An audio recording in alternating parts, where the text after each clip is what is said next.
এবার বীরভূম জেলার বালি মাফিয়াদের বিরুদ্ধে বড় অভিযান চালালো পুলিশ। গোপন সূত্রে খবর পেয়ে বীরভূমের মোহাম্মদ বাজারে এক বিশেষ অভিযান চালিয়ে বালি মাফিয়া টুলু মণ্ডল ওরফে মোহাম্মদ নাজিম উদ্দিনের আস্তানায় পুলিশ অভিযান চালায় এবং তারপরে অভিযান থেকে বিপুল পরিমাণে অবৈধভাবে সঞ্চিত সম্পদের সন্ধান মেলে, যেখান থেকে উদ্ধার হয় 5.5 কোটি টাকা নগদ এবং 15 কেজি সোনা।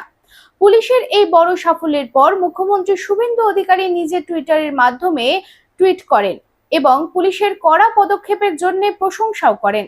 তিনি জানান, রাজ্যে জিরো টলারেন্স নীতি অনুসরণ করছে পুলিশ এবং রাজ্যে দুর্নীতিগ্রস্ত ব্যক্তি ও মাফিয়া চক্রের বিরুদ্ধে এই অভিযান অব্যাহত থাকবে। রূপোর গয়না বা রূপোর তৈরি বিভিন্ন সাজসজ্জা কেনাকাটার জন্য এক বিশ্বস্তনীয় প্রতিষ্ঠান শ্যামসুন্দর চাঁদিওয়ালা। শ্যামসুন্দর চাঁদিওয়ালা মানেই চাঁদির পিওরিটির 100% গ্যারেন্টি। আমাদের শোরুম দুর্গাপুরের জংশন মলে, আসানসোলের 81 জিটি রোড অপোজিট সেনকো গোল্ডে, শিলিগুড়ির সিটি সেন্ট্রাম মল, কলকাতার সিটি সেন্টার 2 নিউ টাউনে এবং দেওঘরের G12 ভিওরি মলে। তাহলে যদি পিওর এবং হলমার্ক রূপো কিনতে চান তবে চলে আসুন শ্যামসুন্দর চাঁদিওয়ালায়।